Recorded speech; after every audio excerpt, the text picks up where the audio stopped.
My next guest, making his pro debut very soon, Mr. Jiggy, Julian Connerton. How are we today, champ? I'm good.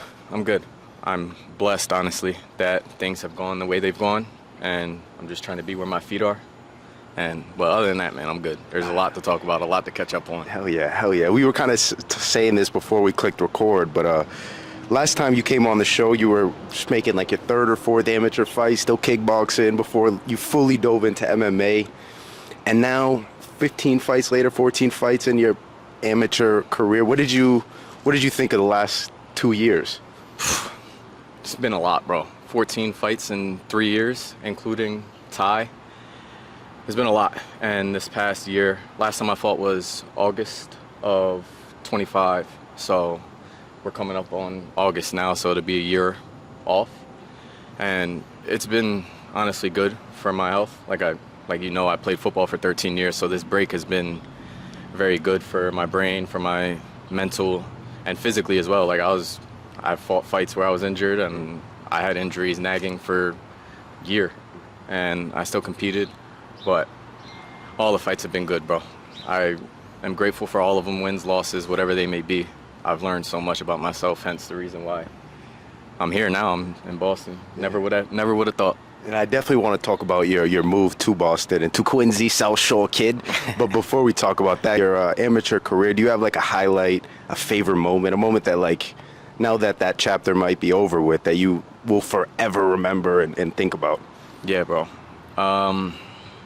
There's a couple. I mean, last time we talked, I had 10 fights since then, but one that sticks out a lot is I fought a kid named Dominic Smith in Indiana, and it definitely wasn't a full camp. I forget how many weeks notice it was. I think it was like 4, maybe wrong, but kid's a savage, bro. I'll show you a video of him knocking somebody out, spinning wheel kick. There's a video of him, the wheel kick was after I fought him, but before that there was video of him head kicking somebody, and his name came through, and I was just like, let's do it. And that video played in my head over and over and over and over again. And I knew he was a good wrestler. I knew everything about him. He was a solid fighter. And we flew out there, and I ended up submitting him in 1 minute and 17 seconds. And the part that stuck out to me the most was his father was in his corner. And I'm not going to share the specifics, but his father had a bunch of very, very, very kind and nice words that he said to me after the fight that really made me realize that this sport is much more than just like fighting. And he said something about Dominic, and he said that he needed this, and I could see it in your eyes that you were ready to die in here. Mm-hmm. And after that, like, this kid's fucking spinning wheel kick, knocking people out, and I'm just like, well, I'm glad he wasn't in that mode when I fought him. But yeah, that was a crazy moment. That was a very surreal. That whole fight camp was just, I literally just dove into my faith, and that's what happened. The power of faith, man. Yeah. Now, you were ranked highly in Indiana. You were active here in New England, Maine. Yep. Was that a point of emphasis to kind of tap into different states, make your name known across these different markets? Yeah, I mean, when I first got into it, my coach in Maine had connections to a promoter / coach in Indiana, and before I even had an MMA fight, teammates flew out there and fought out there, and I knew I wanted to go out there. But now that I'm realizing, like, after all these fights, that a lot of people don't really travel outside of the region. And it has helped me a lot with, like, level of competition and then, honestly, being the bad guy. Mm-hmm. Like, I've never really had an issue with the crowd, whether it be cheers or boos. But, like, I feel like a lot of people don't get that experience of, like, going into enemy territory before they're a pro. Like, pros get flown out. Pros get these kind of opportunities. You don't really see it as an amateur. So, yeah, I mean, it wasn't a point of emphasis. Am I grateful for it? Yeah, absolutely. Yeah. It definitely taught you how to perform in places of adversity and with crowds cheering against you. Yeah. Was there ever a moment where you're like, holy shit, I don't know about this one? Yeah. I fought a kid in Indiana named Sam Parker at 55. He was giant. Yeah. And I have a video on my Instagram about it, but I was getting booed the whole fight, and it was aggravating me. Like in the middle of the fight, I remember being in the corner and just being like, "Why? We're not even fighting. Like, why am I still getting booed? Like people just yelling stuff at me." So I got on the mic and gave the crowd a piece of my mind, Hell yeah. and it was dope. Like knowing that I can like talk to them too. Like in the fight, I'm like, all right, so wait until I get my chance. And then I got something earned to your say. chance. Yeah, You know what I'm saying? for real. You're not giving a mic Yeah. at the end of a fight. You earn Right. your opportunity to speak. Right. And yeah, it was dope. What'd you say to them? I said, all of you guys booing, you wouldn't make it in here. That's right. That's right. That's why they're booing, bro. They don't know what it takes. So you won that fight. Great post-fight speech. What number fight was that? Amateur. That was 5, I think, Okay. 4 or 5. Yeah. And then after that, I think I fought for a title out there against a kid named Darian Padgett. I ended up losing that by submission. He's a stud. And then after that, I went on a tear. I think after that, I went 4 straight. 4 straight. And then I fought Edwin Pena at NEF for a title. That was a war. That was something like, that was one fight that I needed. Like a lot of amateurs don't have 5-round wars. And I ended up having that. Like we both beat the crap out of each other. And looking back at it, like I needed that to be able to like come out. We knocked each other down in the first round, and the second round started, and we looked at each other and we're like, we're gonna be here for 5. Damn. And you don't really get that as an amateur. And that was like another check in the box of like, when do I make the pro debut? And that was one thing that I know a lot of amateurs don't get, is knowing if you have that, when you see your own blood, when you feel you get rocked and you get put in a bad position, but you're able to keep going and fighting until the last bell. When you are seeing your blood and you start asking yourself some questions in there, like how do you overcome that ultimately? I feel like a lot of that is like pre-fight. It's a sport, but at the same time, like you gotta have some kind of something to be able to go to that extent. Yeah, it's all before, honestly, and I know that I can be the best at this sport. I know that, and I've proved it. Like, you look at the rankings, and I know that as an amateur, it doesn't really matter, but it's something. And I believe in myself, so it's like, I know before I go in there that I'm willing to do what it takes to win, whether it be fight for 5 rounds and get bloodied up, or take your head off in the first. Like, Whatever comes, comes. whatever comes, yeah, whatever happens, happens. I love that, bro. You talked about having that war, having that ring time. What were some other check boxes that you needed to hit before making this pro debut? Yeah. I know that I wanted to have a fight where I felt completely like dominant. And that was my last one in August. I felt like I couldn't do anything wrong in there. After like the first exchange, I was like, wow, like I have my range settled. I'm not necessarily afraid of anything that's gonna come my way. And I felt like I was having fun in there. Like my feints were on point, everything was on point. And that was another checkbox. Traveling was a checkbox. Fighting for titles were a checkbox, win or lose. It's fighting for a title, it's just implications. I started fighting at 60 and I made it all the way down to 35. So there's not gonna be anyone that I see in the future that's gonna be bigger than the 6'3" Thai dude I fought. And there's not gonna be anyone smaller than the person I fought at 35. So that was another thing that I can check off the list, that I know I'm not gonna see anybody bigger than him or smaller than him. A wide range of bodies Yeah, that you exactly. faced, sizes. Oh man. And now, ahead of your pro debut, what are some things that you're super excited about? I've trained all over the place this past year, everywhere. Like, shout out to Nostos, Lozans. I went to Fusion XL in Florida. Fire. I went everywhere, bro. And not only the things I learned about the sport itself, but the things I learned about myself and my skill set, like my confidence has shot through the roof and my style has changed a lot. I'm still going to be moving the way I move and feinting the way I feint, but my confidence is on a whole nother level just because of like everything I've learned and these training partners I have. Like at the moment, it's Valdina and Jay and Peter Baird and all these guys and Randy Costa, like all of these guys.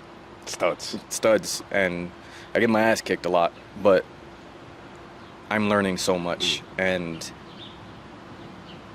training at one gym is a blessing because it's very individualized and they get to pinpoint and focus on certain aspects. But once you get to that level where you know you can do that for yourself, now I'm like picking little pieces of my game from other people and asking Jay or asking Valdino, like, how do you get out of this position? How are you so good at this and that and this? I'm a cerebral fighter anyway, so it's like, just tell me what I need to do and I'll do it. I'll figure it out. So I'm so excited for this pro debut. So excited for this run. I couldn't be more excited either, dog. And one thing I admire is I've noticed as a follower of yours, just seeing the different gyms, seeing you at Lausanne, seeing you at Hook and Roll, seeing you at Nostos, traveling, gaining everything from all these different coaches, rubbing shoulders with all these different bodies. It is preparing you for quite a debut. Yeah. Now you've made a change. You've moved from Maine, was it, to Massachusetts? Was that a hard move for you, or was that like a no-brainer? Yeah, absolutely. It was a hard move leaving Jersey to go to Maine. I was 17 in Maine by myself. Damn. Like, I mean, granted, I was in college, so I had a house and I had friends, and I eventually made friends. Yeah. But like, leaving my family's hard, and those guys in Maine over the span of 7 years, those guys are my family. Yeah. And it was difficult. But the things I'm chasing and the belief I have in myself, I want to go out there. I want to see what I can do, and I want to really get into the nitty-gritty of chasing this dream. And it was hard. I'm not going to lie. It was very hard. But I am grateful and I am blessed to be here. Like Pete from Hook and Roll, he's helped me throughout the whole process, and he's such a good guy. Amen. And he has such a great mind for the sport. Like, look at the way Valdina's performing, Jaden, Dart, like, look at those guys, and that's 3 champs right there. Yeah. It's only a matter of time until the world knows about Pete Luciani and Hook and Roll. It's only a matter of time, and it's cool to see you in that room, man. It really is. That room has star-studded. Yeah. Do you have a home base now, or do you like the idea of kind of traveling to these different gyms, getting work wherever you ever can and want? Yeah. Coming out here is a little bit difficult because I start teaching, like we were talking about, in August. And once that starts, my schedule's kind of going to flip. So this summer, I've been at Lausanne's a lot because their classes run in the morning. So I was able to just wake up, do my morning routine, get to the gym, and then focus on other things throughout the night. When I start teaching, it'll be opposite. So I'm going to probably end up going towards Hook and Roll like 3-4 days a week. And then we'll go to Lausanne's the other 3. Yeah, sick. And I'll just go back and forth and get work where I can and trust my guys. Yeah. Now, we live in the same city, and I can attest that everything is far from us. Like, you have to travel an hour here, an hour and a half here, 45 minutes to go there. Is that hard sitting in your car for a lot of the day? Yeah, I knew that was going to be something that was going to be, like, somewhat difficult. But you do what you got to do to succeed, and I told myself before I came here that was something that I was going to have to suck it up and just be like, all right, we got something to do, we got a job to finish, so whatever comes, then I got to do it. Yeah, amen. And they doing some yard work around us. I really hope it doesn't come through on the mics here. Stop? Low key, we might have to go fight them or something. Just kidding. We're not going to do that. I think we'll be all right. These mics hopefully are recording us and not them. Few more things. What has been your favorite thing about the move? I grew up in like kind of a city, so I was like closer to a bigger city, and I did miss it, like being able to go do random things on a Wednesday night. Yeah. Like, I love doing that. I love seeing an ad pop up and just being like, whatever it be. Like, I literally do random things. That's my favorite thing to do, is just impulsively just decide to go do something. Yeah. I did Pilates the other day. Sick. And horrible idea, because I went to training after and my ass hurt so bad, but I like trying new things. Like, and you can do that here, you know what I mean? Like, you can get an ad about something and just call a friend and be like, hey, you want to go do this? Yeah. Or go by yourself. Yeah, that's real. Especially with the World Cup being in the city this past summer. It's been crazy. Awesome. That was awesome, seeing stuff like that and being around people like that you never would have imagined being around. Yeah. I'm sure it's different than Maine. Maine's a lot more like secluded, right? A little laid more back, quiet. chill. And I'm going to miss that too. Yeah. Like, especially when you're in camp, like, you get to just, and the gym's 15 minutes away. Yeah. So you have a lot more time on your hands, and it's a lot more chill, and you get to focus. But I'll be all right. Yeah. Figure it out. Pressure makes diamonds. Yep. Yes, sir. The Yes, brightest. sir. Yeah. Now, you've been in Massachusetts, obviously, before you made the move. Yeah. Was there something that drew you here aside from fighting, aside from the training? And I'm talking, it could be the city. It could be like Boston and all its antics and its crazy festivities. Or it could be like a food spot. Like, I can't wait to live close to this. Yeah. I have a bunch of friends here. Sick. Like after college, a bunch of friends moved out here. So I knew that I would be closer to my friends. I knew that I'd be closer to my family in Jersey. Like I said, I missed the city vibe. And I like doing things with my friends, like a lot. I like going out, having fun with them, like whether it be we go play pool somewhere, we go see a movie, or we go out. I like doing things like that. I don't like just being in the crib all the time. Fair. Yeah. And I have my moments where I just want to be in the crib, but I like being active and doing stuff. We're young. Amen. We should go on a boat on a random anything. Thursday night and go enjoy some sunsets. Exactly. I feel you. This summer, I've just been saying yes to every single thing somebody asked me to do. You want to do? Yep, I'll be there. You love doing stuff in the city. Boston is pretty active. There's always something happening: concerts, boat rides, bars, clubs. What's been your favorite side quest? So far, well, in general, I like doing anything new. Like anything that I haven't done before, I like doing. Pilates? Is that your Pilates answer? was cool. It was cool, but oof, I don't know about that one. I don't know how the ladies do it. I was the only dude in there too, and they were like doing the thing, and I was just like couldn't even get my leg up, and I would put it down. I looked around, and they were killing it, and I was like, oh. I don't know. I said yes to going to Vermont for 4th of July. Sick. And we're like on the boat the whole time. It was dope. Like I went cliff jumping and, nice. and yeah, it was dope. How I was big- just chasing adrenaline that What whole was time. that cliff like? I don't know. It was high. Yeah. Wasn't crazy high, but it was a decent fall. Sounds like a good time. Yeah, I had a great time. Went to a rodeo. Sick. They were riding bulls and shit? Yeah, that was sick too. That was very sick. Yeah, I didn't even know they did those around here. Uh-huh. That's dope. Yeah, Vermont's fire, especially if you want to go like in the winter cabin vibes. Yeah. It's also pretty sick. That's cool, man. Boston Yeah. does. This area in general does have a lot of fun shit around. Yeah. What's been your least favorite side quest? Pilates. Pilates. No, dead ass. Probably Pilates. I'm not gonna lie. I believe it. I went to training right after, and Jay was like, "Are you all right?" I was like, "Yeah." He was like, "You moving a little funny." I was like, I pulled him aside. I said, "I did Pilates." He said, "Bro, I did that once too." That's something you keep on the DL. You don't make that known. You know, only share it, whisper in the ear sort of communication style. That was dope. Yeah, Boston does have a lot of fun stuff. Groupon, if you like look through that, there's always some shit. I think this Sunday I'm going to some jazz festival in Yeah, Cambridge, dope. which is pretty cool. They have some. You're not in camp right now, right? No. They have these blueberry lemon cinnamon rolls. Bro, Fire. I just got to get my paws on Fire. them. I got to get my one at a time. I gotta see what that's about. But yeah, bro. So you're gonna make your pro debut hopefully this year. We're talking October time. Yeah. Do you have a potential show that you wanna? I want to rock with Cage Titans. I'm not gonna lie. Let's go. That's what I want to do. Let's go.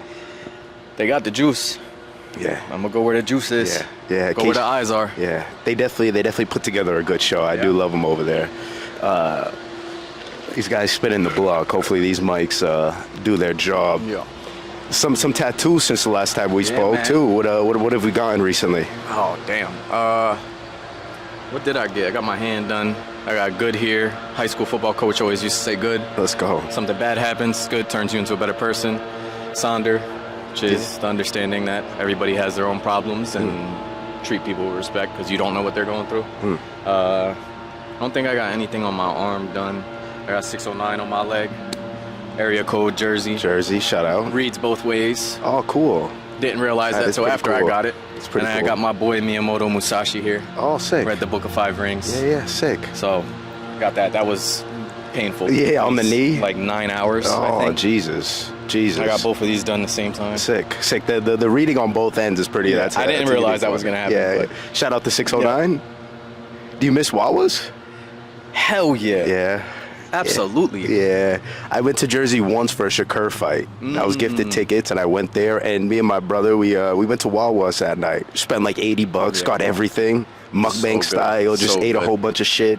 So good. We don't have none of that out here. We don't. Nah. Nah. I went to Florida. They had Wawas out there. Did they? And I didn't know that. Not the same. Yeah, it was the same. Same. Yeah. Quality. Yeah. All right, respect. We don't maybe bring the Wawas up north. I Bring hope so. Another location change. It's hot. This New England sun is fierce today. The camera got a little hot, but we just a little relocation, no biggie. So local pro debut, Cage Titans is the goal. They have a show in October, right? Hopefully. Hopefully, sick. Hopefully. All right. So look forward to that. Now, sponsors, teammates, you can shout out anybody at this portion. I kind of want to give some spotlight, show some love to some people Yeah. that helped you get you to this point and furthermore. Yeah. First and foremost, the man himself. Amen. Diving into my faith and just praying that every decision I make is the right one. And just trusting in him, honestly. And I mean, he hasn't led me the wrong way yet. So obviously that's the first one. Second of all, my friends and my family have been rocks for me. You guys know who you are. Like, you guys helped me a lot through all of this, the location change, through potentially fighting in the midst of all this. I almost fought in the middle of everything. And then Pete, Hook and Roll, helped me a lot through everything. I text him almost every day, just talking about random stuff. Joe Lozon, letting me train and being around all those guys, Jay Perrin, Andrew Valdina, Drew, Jaden, all those guys have helped me so much tremendously with my skills and just keeping me focused as well. I haven't had a fight booked, but I have not stopped training. And that's the part that I want people to know, that through this past year of not training and not necessarily having anything booked, the max amount of days I had off were 3 or 4 in a row. And that was twice. Every day I've been training like I had a fight. Just doing cardio, I'm in shape. And I have not stopped training. So whoever signs that contract, whoever it is, I'm sorry it's gonna have to be you. I'm sorry it's gonna have to be you. I'm on one. And the run I'm gonna go on is gonna be something. I'm telling you that right now. Let's go.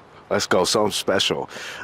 One thought I did have when we were talking about your amateur career earlier, and you talked about, going through a roller coaster of different fights and emotions and all that stuff. What advice would you give local young fighters who are also in the same shoes you were at one point, maybe coming off a loss or a win even? Yeah. What advice would you give them to kind of keep marching forward and see that light? Yeah. If you're a believer, dive into your faith, 1. 2, if you're not, I would say take the risk. And trust yourself. There has been times where I have said no. There has been times where I said yes, even if I was afraid. Take the risk. It's an amateur career. Once you turn pro, that stuff does not matter. I know I brought up rankings earlier, but that does not matter. Take the risk. It's okay. Just take the risk. I promise you, whatever happens, this tattoo, good. Whatever happens on the other side of taking that risk, you'll be a better man, you'll be a better person or woman. Just take the risk. Why not? You're young, competitive, just do it. You only live once, right? Yep. Sonder on your tattoo. The only Sonder, obviously it has a great meaning behind it, but there's also an artist named Sonder. Are you a fan? Yeah, I do listen to his music sometimes. He's an R&B guy. Yeah. I'm personally a big R&B guy. I don't know what you I are. am too. But this chapter of your life, this phase, what soundtrack? It could be a project. It could be a single song. What soundtrack would the theme of this chapter be? He's a Christian rap artist, and I've been listening to a little bit of that kind of stuff. Sick. And been trying to dive into that. But yeah, it's just literally just about believing. No matter where you are, what decisions you're making, and whether they be difficult or an easy decision, coming here and chopping it up with you. You're back in the mix now. I was absolutely, obviously, I'm gonna come chop it up with you and make time for it. But then there's other decisions that are tough, leaving Maine. That was a very, very tough decision. And I just dove into my faith, and whatever is right, and I promise you, it'll all pay off. Amen. Let that guide you, man. Yep. Let that guide you. I appreciate those words too. I am back in the mix. I appreciate you joining me today, coming through to the home spot here. Yep. I'm trying to get more into these in-person pods because I feel think like it's dope. these I think it is really dope. These touch a different spot than Yes. online does. You know? I agree. And I did enjoy our first talk. I enjoyed this one a lot more. But our first podcast, I kind of think about a moment of that one all the time when I prepare for podcasts. Because there was a moment when I asked you a question and you like froze for a second. Mm-hmm. You like really thought about it, and I was like, that kind of like asking questions like that is really what like motivates me to keep preparing and asking good questions. But the question I asked you was, what advice would you give a younger Julian Connerton? And you gave an answer then, and I want to finish off with you giving us an answer now. What words would you give maybe Julian Connerton, who was preparing for a amateur debut? Or somebody who was contemplating fighting? What words would you give that young bull? Wow. I wish I knew what I said back then. It'd be cool if you say the same shit. All right, let's see. Again, honestly, like if I were to talk to the younger version of myself, I'm just gonna keep saying it, bro. Like this is what I've basically every decision I've made has been based on letting the man himself point me in the right direction. I would honestly tell myself that keep believing. And like, it's okay to be afraid. It's okay to be upset. It's okay to get mad sometimes. But as long as you wake up the next morning, or the end thought or the end response is a prayer and understanding and truly believing that what's going to happen is meant to happen and it's supposed to happen, then like you're good. Like you're going to be good. And like I said, I've made a lot of tough decisions recently, and I'm very, very excited and this is why I'm being so patient with the pro debut, because I know when the time is right, it'll be right. And I promise you, I'm running straight through walls, whatever. I'm so excited. As we all are. Julian, I appreciate the time today, bro. Thank you for coming out, pulling up on me. You. Yes, sir, my guy. Follow him, Julian Connerton. Everything will be linked below. Jiggy. Are we practicing our dance moves? Hey, man, I'm going to be dancing on somebody, I'll tell you that much. Let's go.